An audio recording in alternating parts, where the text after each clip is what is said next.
In the heart of the Andromeda Galaxy, the Galactic Council convened an emergency session. The Grand Chamber, an architectural marvel floating amidst the stars, buzzed with the chatter of delegates from hundreds of species, each representing their home planets and star systems.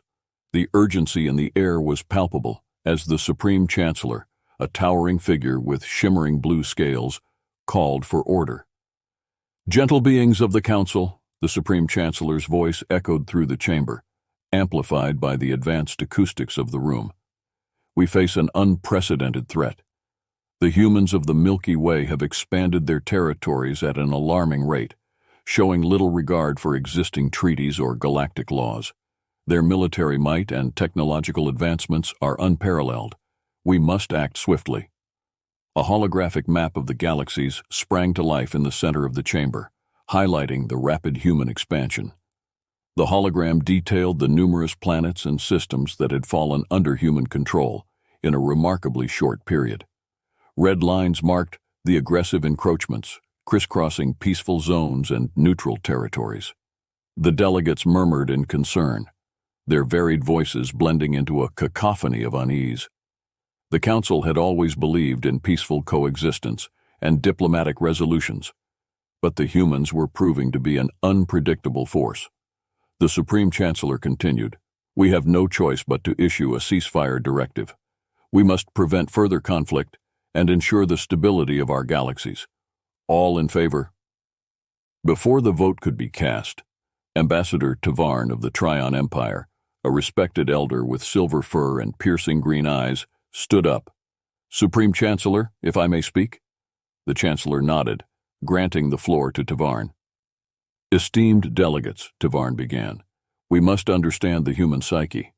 They are a species driven by curiosity, ambition, and a relentless pursuit of progress. While their methods are aggressive, their intention is not solely conquest, but survival and prosperity. I propose we attempt a diplomatic approach alongside our directive. We should send an envoy to negotiate terms and better understand their motives." A murmur of agreement rippled through the assembly. The idea of understanding and possibly guiding the humans, rather than outright opposing them, appealed to many. Yet, there were those who doubted the effectiveness of such measures. Ambassador Zorath, a formidable figure with scales that gleamed like polished obsidian, voiced his skepticism. "Tavarn, while your proposal has merit, we must not underestimate the potential threat they pose. Diplomacy alone may not be sufficient. We should be prepared for all eventualities." The Supreme Chancellor nodded thoughtfully. "Ambassador Tavarn, your suggestion is wise. We shall form a delegation to initiate diplomatic talks with the human leaders. However, we must also prepare for the possibility that these talks may fail. Therefore, a ceasefire directive will be issued immediately to halt further expansion and prevent conflict." With a sense of resolve, the Council voted unanimously in favor of the dual approach. A team of the galaxy's most skilled diplomats was assembled, including Ambassador Tavarn, who would lead the mission to Earth. Simultaneously, the Council's military forces were placed on high alert, ready to act if the ceasefire was ignored. As the session adjourned, the Supreme Chancellor gazed out into the vastness of space through the chamber's transparent walls. The stars seemed to shimmer with a sense of foreboding. The decision had been made, but the future remained uncertain. The fate of the galaxies now hinged on the outcome of this unprecedented encounter between the Galactic Council and the ambitious humans of the Milky Way. Back on Earth, in the United Nations headquarters, the atmosphere was electric. Representatives from various nations crowded into the massive assembly hall, a modern marvel of glass and steel with holographic displays projecting data and strategic maps of the galaxy. The buzz of conversation filled the room as the world's leaders debated their next move. The Secretary-General, Elena Voss, a stern woman with a reputation for pragmatism and fierce determination, stood at the podium. Her sharp eyes scanned the room, taking in the heated arguments and impassioned speeches. She struck the gavel against the podium, calling for order. "Esteemed representatives," she began, her voice firm, "we've received a communication from the Galactic Council. They demand an immediate ceasefire." The room fell silent for a moment, then erupted in laughter and incredulous chatter. General Rodriguez, leader of the Earth Defense Force, and a towering figure with a presence that commanded attention, stood up, his voice cutting through the noise. "Ceasefire, we're just getting started," he declared.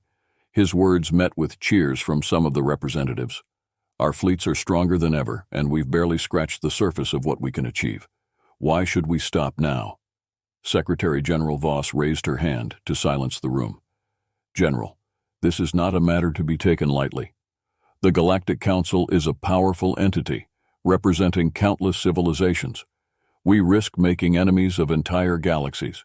We need to consider the long-term consequences." The room murmured in agreement and dissent. President David Chen of the United States, known for his diplomatic acumen, spoke up.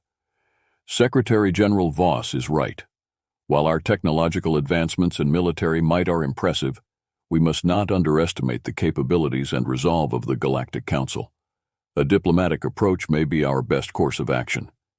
General Rodriguez shook his head, a smirk playing on his lips.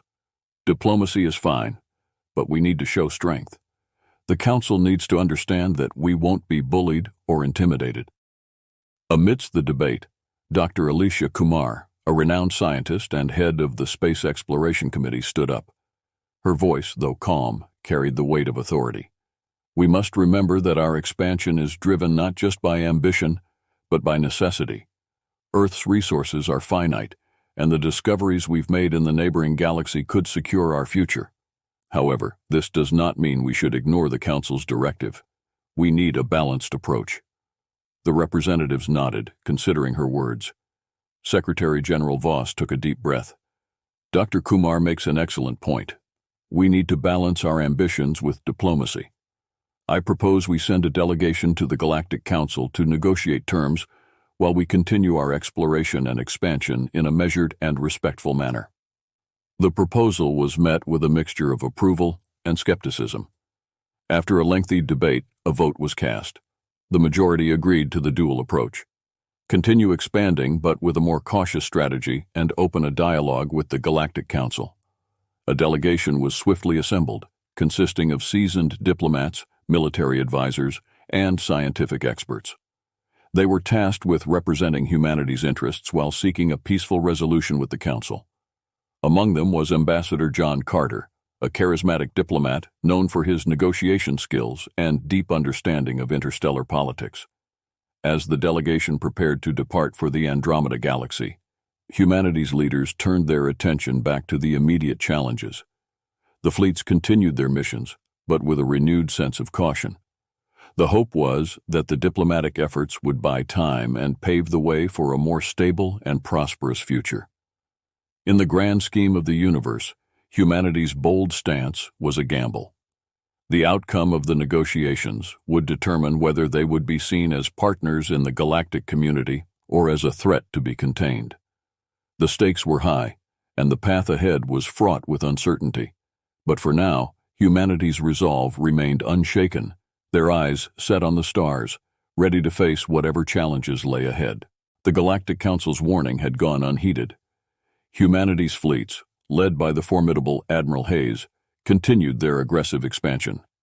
Their next target was the peaceful planet of Lisara, known for its rich deposits of a rare energy-producing crystal. These crystals were essential to both Lisara's ecosystem and economy, as well as highly sought after by Earth's industries.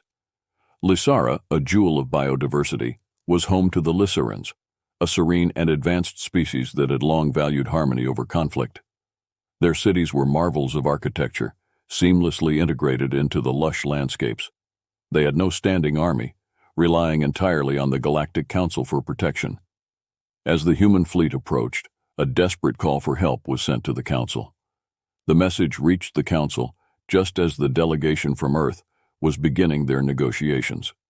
Ambassador Tavarn, leading the diplomatic mission, received the news with grave concern. In response, the Council dispatched a coalition fleet led by the seasoned warrior General Thalor, a veteran of numerous conflicts and a staunch defender of peace. The coalition fleet comprised starships from multiple species, each bringing their unique technologies and strategies. The fleet's mission was clear: defend Lisara and prevent any further escalation of conflict. The two forces met in the orbit of Lisara, a dazzling array of starships from countless species facing the sleek, formidable human vessels. The Lisaran sky was soon filled with the ominous silhouettes of warships, an unprecedented sight for a planet that had known only peace. Admiral Hayes, observing the coalition fleet from the bridge of his flagship, the ISS Titan, knew the battle would be challenging. His second-in-command, Commander Ellen Reyes, approached him, her expression serious. "Admiral, the coalition fleet is massive. This won't be an easy fight," she warned. Hayes nodded, his gaze fixed on the tactical display. "We've come too far to turn back now. We need those crystals. Prepare all units for engagement. Show them the strength of humanity." The battle commenced with a flurry of energy blasts and missile fire. The humans' advanced weaponry and aggressive tactics clashed with the coalition's coordinated defenses and superior numbers. Lisara's orbit became a chaotic battlefield, with ships maneuvering through intense barrages of laser fire and explosions. Despite the humans' technological edge, the coalition's unity and experience began to turn the tide. General Thalor's strategic brilliance was evident as he coordinated his diverse fleet with precision, exploiting every weakness and minimizing losses. He knew the key to victory was not just superior firepower, but outsmarting the enemy. Amidst the chaos, the Lisarans watched in horror from the planet's surface, their peaceful lives shattered by the violence unfolding above. Their ancient forests and pristine oceans trembled with the shockwaves of the conflict. On board the ISS Titan, Admiral Hayes realized the battle was slipping from his grasp.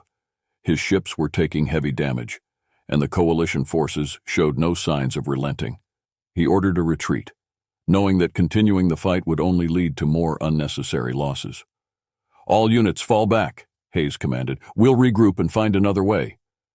As the human fleet retreated, General Thalor allowed himself a moment of relief. Lisara was safe for now, but he knew this was only the beginning. The humans would not give up so easily. Back on Earth, the news of the defeat reached the United Nations.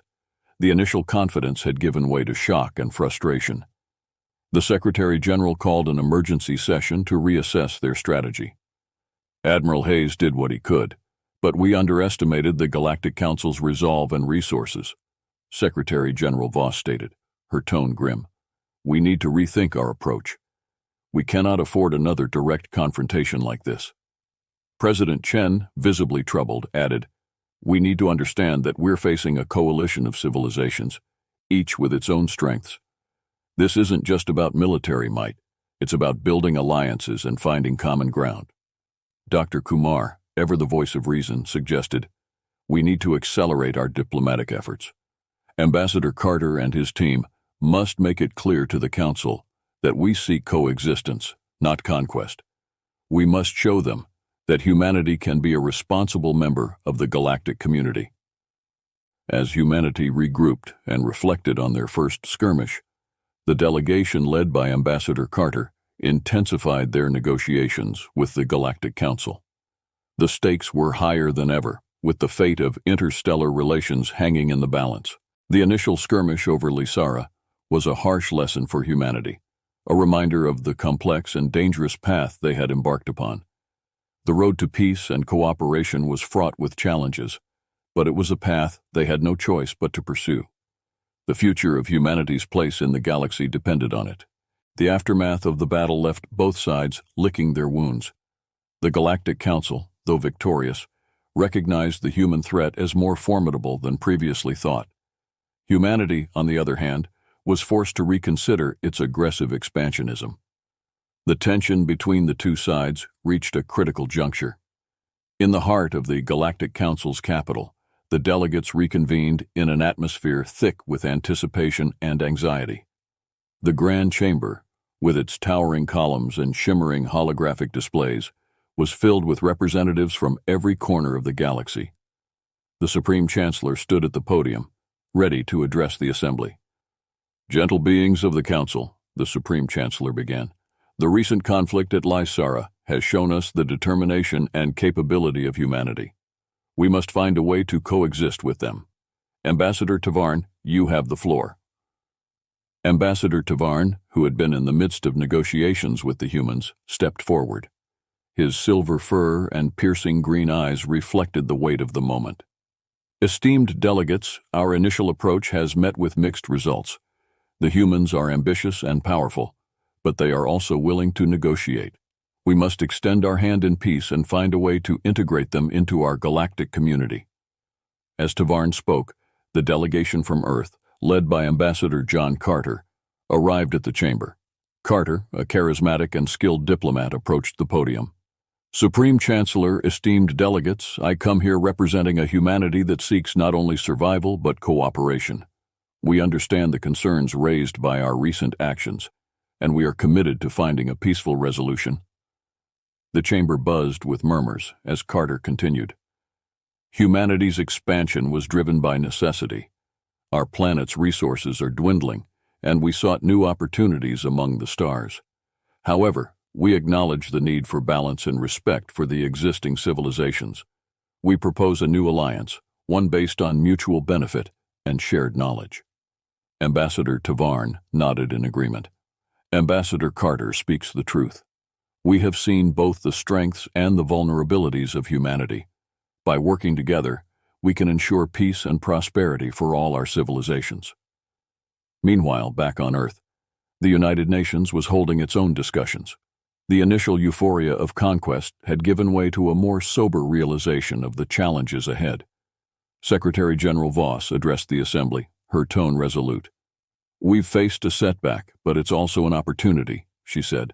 Our encounter with the Galactic Council has shown us that we are not alone, and that cooperation, not conflict, is the key to our future. We must support Ambassador Carter and his team in their efforts to build this new alliance. Admiral Hayes, now more reflective after the battle, added, We have the technology and the determination. What we need now is wisdom. The Galactic Council's strength lies in their unity. We must learn from them and show that humanity can be a valuable partner in this vast galaxy. Dr. Kumar, always the voice of reason, reinforced the message. Our scientific advancements can benefit not just us, but all the civilizations in the galaxy.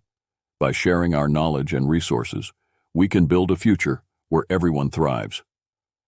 As the negotiations progressed, the atmosphere in the Galactic Council chamber began to shift. Skepticism gave way to cautious optimism. The delegates from various species started to see the potential benefits of including humanity in their fold. A breakthrough came when Ambassador Carter proposed a joint venture, a shared research facility on the neutral planet of Elysium, dedicated to exploring sustainable technologies and fostering interstellar cooperation. This initiative would be a symbol of their commitment to peace and progress. The proposal was met with widespread approval. General Thalor, who had been skeptical of humanity's intentions, spoke in favor of the idea. This research facility can serve as a bridge between our civilizations. It will allow us to learn from each other and build trust. The Supreme Chancellor called for a vote. The decision was unanimous. The joint research facility would be established, and humanity would be granted a seat on the Galactic Council. Back on Earth, the news was met with relief and celebration. The initial fears of isolation and conflict began to dissipate, replaced by a sense of hope and possibility. The United Nations, now more united than ever, pledged its full support to the new alliance. As the construction of the research facility on Elysium began, representatives from Earth and the various galactic civilizations worked side by side, sharing knowledge and forging new friendships. The facility quickly became a hub of innovation and cooperation, a beacon of what could be achieved when diverse species work together towards a common goal. Humanity's journey from a solitary species on the brink of conflict to a respected member of the Galactic Council was a testament to their resilience and adaptability. The lessons learned from the first skirmish at Lisara had paved the way for a new era of interstellar relations, one where the future was built on collaboration and mutual respect. The galaxies began to heal, and the once feared humans became valued members of the Galactic Council, proving that even the most aggressive species could find a path to peace. The story of humanity's integration into the galactic community became a legend, inspiring countless other civilizations to seek unity and harmony among the stars.